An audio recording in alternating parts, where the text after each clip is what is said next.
오늘 요한복음 강의 네 번째 시간입니다. 요한복음 2장 13절에서 17절까지 말씀 제가 봉독하겠습니다.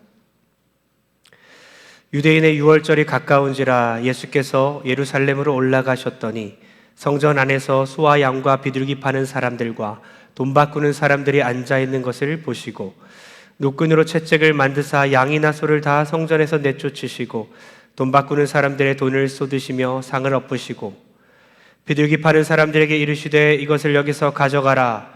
내 아버지의 집으로 장사하는 집을 만들지 말라 하시니 제자들이 성경 말씀에 주의 전을 사모하는 열심이 나를 삼키리라 한 것을 기억하더라. 아멘. 이 시간 참된 성전이신 예수님이란 제목으로 하나님의 말씀 전하겠습니다. 우리 옆 사람에게 한번 인사했으면 좋겠는데요. 이렇게 인사합시다. 예수님이 참된 성전이십니다. 우리도 하나님이 거하는 성전입니다. 많은 은혜 받으십시오. 네, 그림 하나를 보기 원합니다. 네, 잘 보이시나요? 네, 렘브란트의 그림인데요. 유명한 화가 렘브란트가 1626년도에 그린 그림이에요. 그가 20살 때 그린 그림인데요. 너무나 잘 그렸는데요. 인물들의 고통과 분노와 욕심과 그런 공포를 잘 표현을 했습니다. 오른쪽 위에 계신 분이 누구죠? 제목을 제가 말씀 안 드렸는데요. 이 그림의 제목은 성전에서 환전상을 내쫓는 그리스도라는 제목인데요. 오른쪽에 위에 이마에 인상을 잔뜩 찌푸리신 분이 누구죠? 예수님의 모습이고요. 오른손에는 힘을 줘서 상인들을 채찍으로 내쫓으려고 하고 있습니다. 그리고 상인들은 공포심에 가득 차 있고 맨 아래 이런 난장판인 상황 가운데서도 좌판 위에 동전을 하나라도 더 모으려고 노력하는 사람의 모습도 보이지요. 여러분, 예수님은 왜 분노하셨을까요? 왜 저렇게 예수님은 분노하셨을까요? 저를 봐주시기 바랍니다. 예수님이 분노하신 이 모습을 한번 생각해 보시고, 오늘 본문의 사건의 제목은 성전 정화 사건이라고 읽었고요. 성전 청결 사건이라고도 읽었습니다. 교회를 깨끗게 정화하고 청결한다는 뜻인데요. 생각해 보시기 바라는데요. 우리 단지 예수님께서 교회를 그냥 깨끗게 하시고 정화하고 청결케 하시기 위해서 그렇게 화가 나셨을까? 너무한 거 아닌가? 너무 지나치게 그 분노를 조절하지 못하시는 모습, 너무 과격한 건 아닌가? 한번 생각해 봅니다. 그냥 성전 정화나 성결 청결이 아닐 수도 있지 않겠습니까? 어쩌면 성전 파괴, 성전을 오히려 파괴하고 있는 모습, 성전을 소란케 하시는 그런 모습으로 우리가 이해하면 좋을 것 같아요. 예수님은 왜 성전을 파괴하고 계셨는지, 왜 이렇게 소란을 만들고 계셨는지요. 이것에 대한 의미를 우리가 바로 깨달아 오늘날 성전을 바로 회복하기 원하시는 그 예수 그리스도의 마음을 이 시간 다시 한번 깨닫는 우리 모든 성도 되길 주의 이름으로 축원합니다. 먼저 우리가 알아야 할 것은요, 지금 공관복음은 마태, 마가, 누가복음을 공통된 관점으로 본다 해서 공관복음이라고 하지요. 공관복음은 이 사건을 뒤쪽으로 배열하고 있습니다. 왜냐하면 시간적 순서로 배열했기 때문이에요. 그런데 요한복음은 시간적 순서로 배열하지 아니하고 의미적 배열을 따라서 앞쪽으로 배치를 시켜놨어요. 왜 그랬을까요? 이 성전 척결 사건은, 성전 파괴 사건은 너무나 중요한 사건이기 때문에 사복음서에 다 기록되어 있는데요. 그 중에 공관복음, 마태, 마가, 누가복음은요, 뒤쪽에 배열했다는 거예요. 마태복음은 28장 중에 21장에 기록되어 있고, 마가복음은 총 16장 중에 11장에 기록되어 있고요. 누가복음은 총 24장 중에 19장에 이 사건이 기록되어 있고, 요한복음은요 2장에 기록되어 있어요. 앞쪽으로 땡겨왔죠. 그것은 시간적 배열에 따라 기록한 것이 아니라 의미적 배열에 따라서 요한복음의 저자 요한이 의도적으로 그렇게 배열시킨 것이죠. 왜 그랬을까요? 바로 그 앞 사건, 지난주에 어떤 사건이 있었죠? 일주일이나 지났어요. 이제 168시간이 지나서 다 잊어버리셨죠? 예, 맞습니다. 물을 포도주로 만든 사건이 있었죠. 일주일 동안 주님이 만들어주신 포도주 감사합니다 하고 마셨나요? 그게 아니라 그랬죠. 물을 포도주로 만든 사건은요, 표적이라고 했습니다. 표적은 누군가를 가리키는 거예요. 기적을 통해서 무언가를 나타내기 위해서였는데, 그게 뭐죠? 그 당시 정결 예식을 위한 돌 항아리가 있었는데 그것을 사용하여 기적을 일으키셨잖아요. 표적을 일으키셨죠. 바로 옛날 전통과 옛 관습을 사용해서 새로운 것을 창조하신 거예요. 생명력 없는 곳에서 생명력 있는 것을 만드신 겁니다.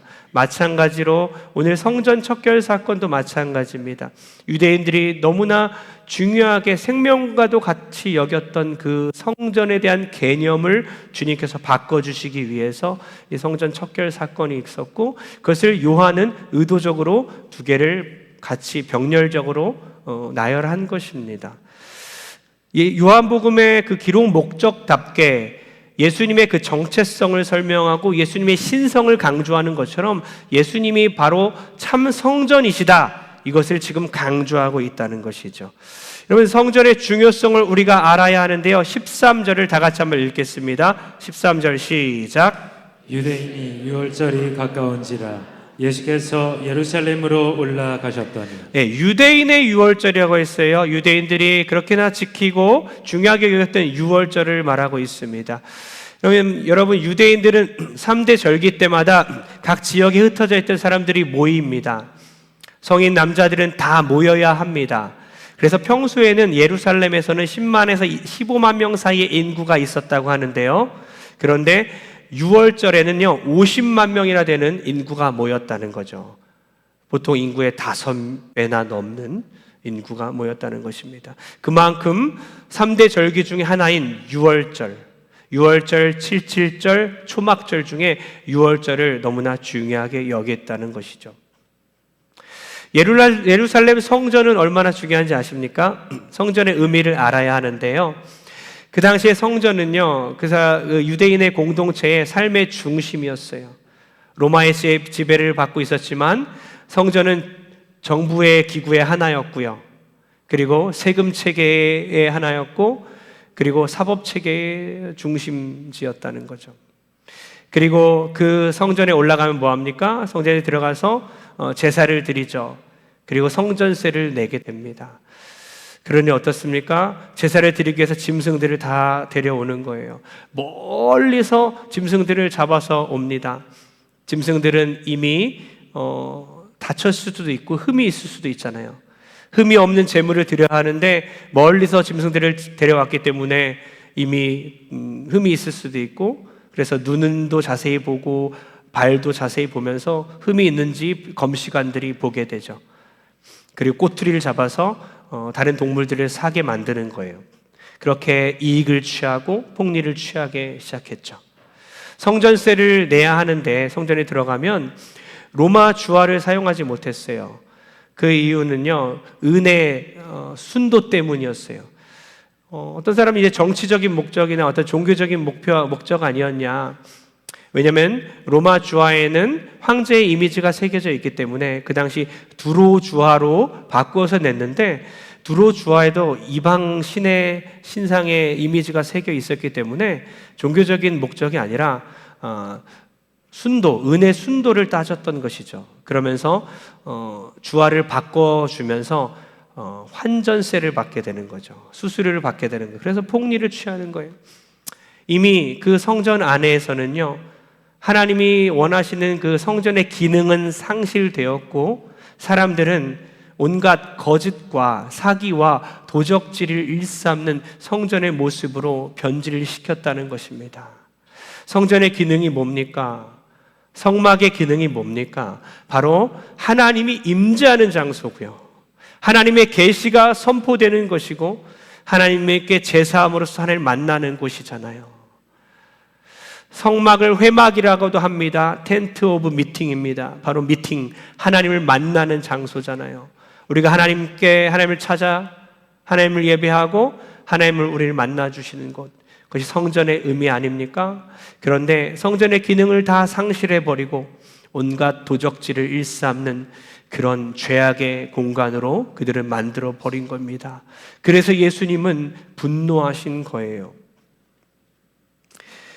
14절에서 16절까지의 말씀을 다시 한번 쭉 연달아 읽어보면서 예수님이 어떻게 분노하시는지를 우리가 이 이미지로 그림처럼 받아들였으면 좋겠는데요. 다 같이 읽겠습니다. 시작. 성전 안에서 소와 양과 비둘기 파는 사람들과 돈 바꾸는 사람들이 앉아 있는 것을 보시고 노끈으로 채찍을 만드사 양이나 소를 다 성전에서 내쫓으시고 돈 바꾸는 사람들의 돈을 쏟으시며 상을 엎으시고 비둘기 파는 사람들에게 이르시되 이것을 여기서 가져가라.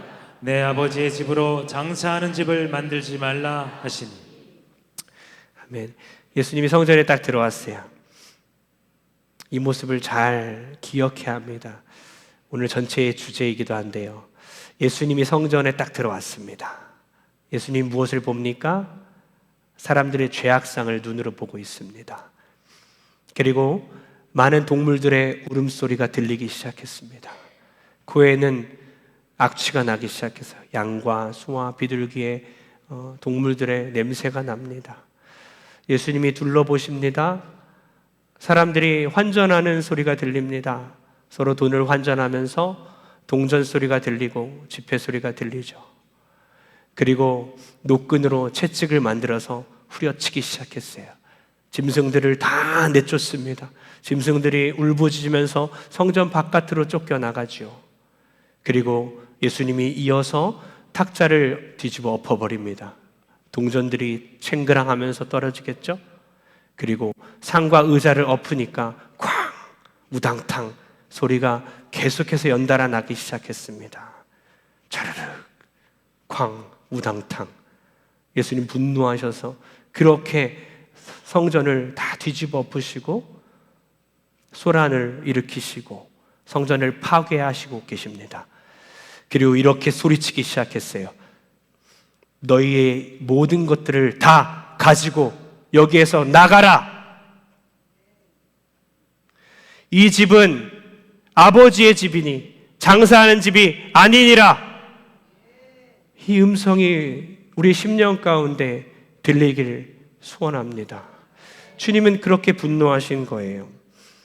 17절에 보니까 제자들은 그 예수님의 모습을 보고 성경 말씀을 기억하고 이렇게 말합니다. 다 같이 시작. 제자들이 성경 말씀에 주의 전을 사모하는 열심이 나를 삼키리란 것을 기억하더라. 아멘. 주의 전을 향한 열심, 온전한 예배를 세우고자 하는 그 예수님의 열정과 예수님의 열심을 우리가 볼 수 있는 것이죠.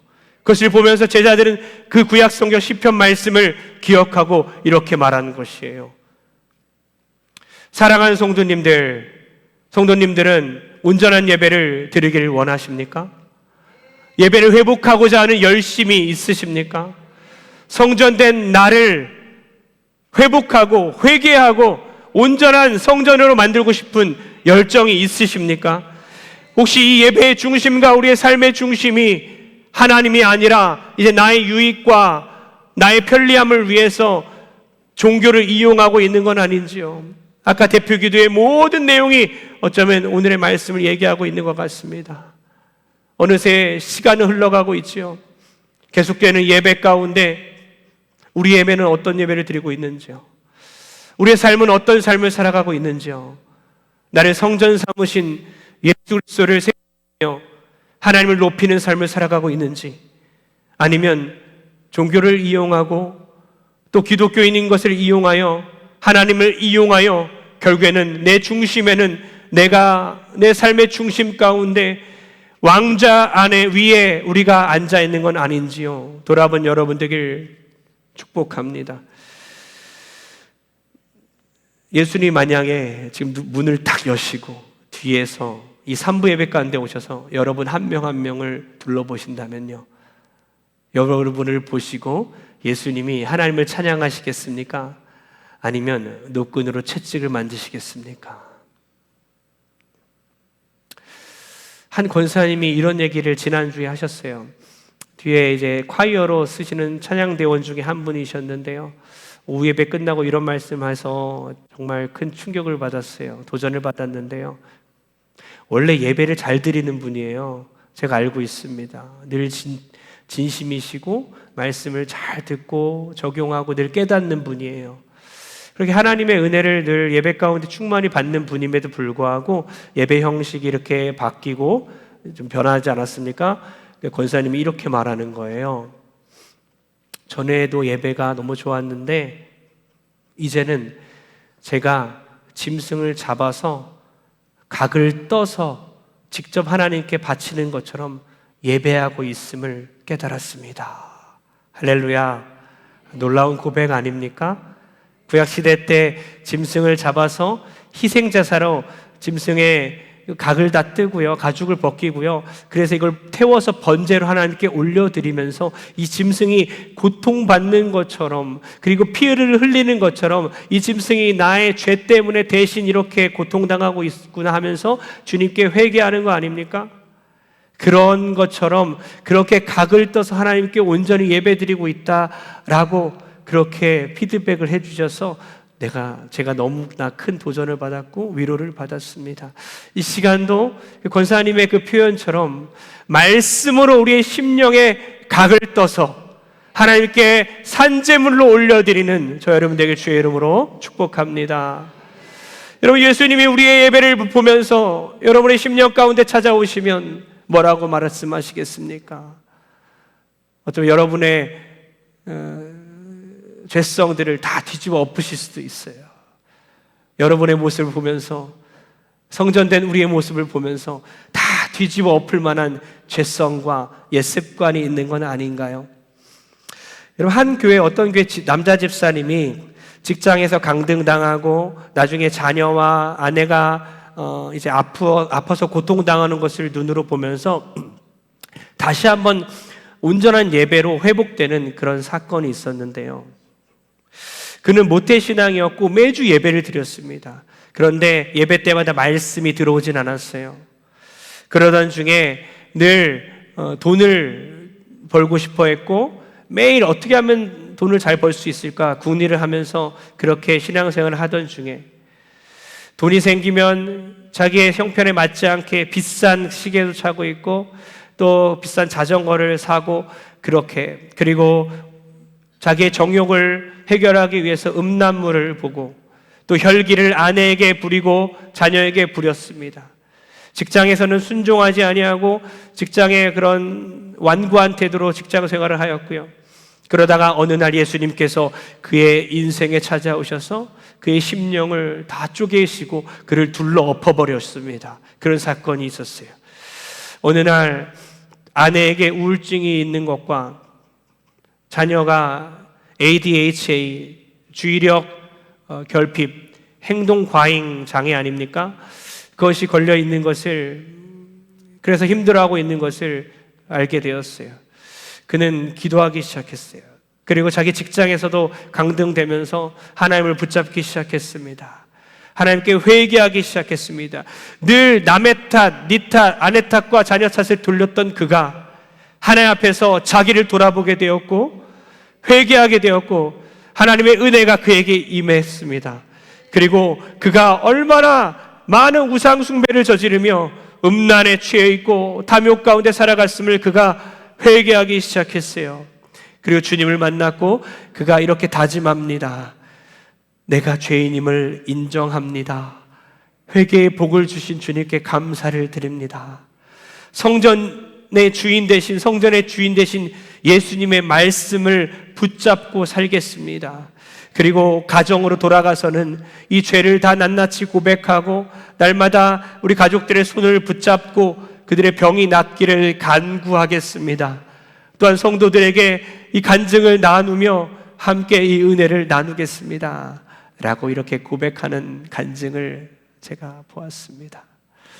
사랑하는 우리 성도님들, 오늘 이 시간 주님께서 여러분에게 찾아와 주셔서 우리의 죄성을 다 둘러엎어버리시고 우리 모든 옛습관이 주님 앞에서 낱낱이 다 드러나고 회개케 되어 우리의 성전인 우리의 몸이 깨끗하게 청결함 있는 척결되는 놀라운 은혜가 여러분에게 임하길 주의 이름으로 축복합니다. 19절과 20절 다 같이 읽겠습니다.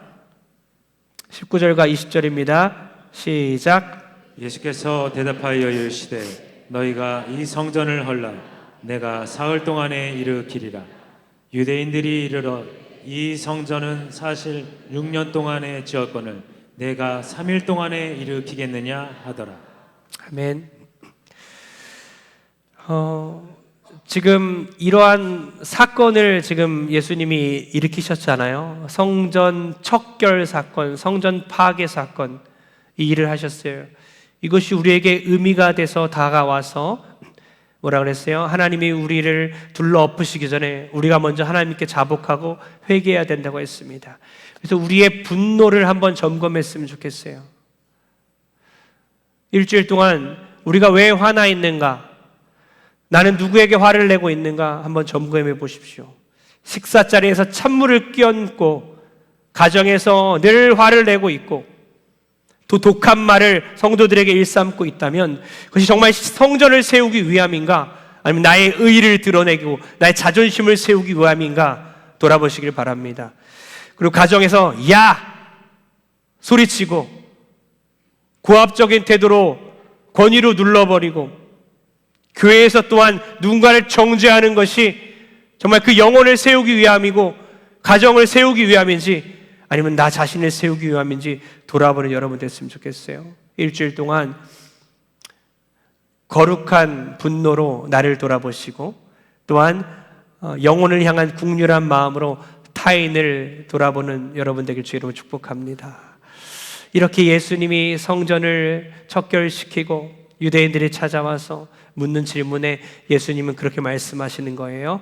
나를 파괴시켜라. 내가 3일 만에 일으키리라. 그 말씀을 듣자마자 유대인들이 깜짝 놀랐죠.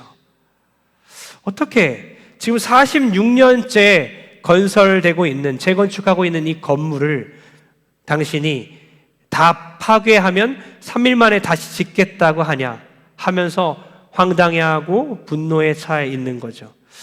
여러분 1,000명의 제사장을 석공으로 삼고 건축 훈련을 시켜서 이 건물을 지금 46년째 짓고 있습니다. 18만 명의 인부가 동원되었다고 합니다. 어떤 돌은 너무나 무거워서 70톤에 달하는 돌도 있었다고 합니다. 근데 이 건물을 지금 46년째 짓고 있고 이 대화가 끝난 후에도 34년이 더 지난 후에 이것이 완공되는데요. 이렇게 어마어마하고 웅장하고 화려한 이 건물, 그래서 예수님과 제자들이 이 성전 앞에 도착했을 때에 갈릴리 출신, 어부 출신이었던 제자들의 눈이 휘둥그레지고 입이 딱 벌어지지 않습니까? 이렇게 화려한 성전을 당신이 3일 만에 다시 짓겠다니 이게 무슨 망발이냐 하면서 분노를 참지 못했어요. 근데 21절에 주님께서 이렇게 대답하시죠. 다 같이 시작. 그러나 예수는 성전된 자기 육체를 가리켜 말씀하신 것이라. 아멘. 동문서답이 있었습니다. 유대인들은 이렇게 이해한 거예요. 헐어버린다는 뜻을 성전 그 건물을 헐어버린다고 이해했고 다시 세운다는 뜻을 건물을 다시 건축하겠다는 뜻으로 이해했던 것이죠. 그러나 예수님이 의도했던 것은요, 성전은 바로 자신을 의미했던 것이죠. 헐어버리다는 뜻은요, 폭력적으로 파괴한다는 뜻입니다. 즉 예수님께서 폭력적으로 십자가에 못 박혀 돌아가신다는 것을 얘기한 겁니다. 다시 일으킨다는 뜻은요, 부활의 의미로 쓰여집니다. 여러 곳에서 그렇게 쓰여져요. 예수님은 부활의 의미로 얘기한 거예요. 그러나 유대인은 완전히 다르게 이해한 것입니다. 즉 예수님이 말씀하셨던 것은요, 바로 내가 성전이라서 너희가 나를 파괴해봐라. 내가 3일 만에 다시 살아나리라 선포한 것입니다. 너희가 나를 파괴하고 나를 죽여라.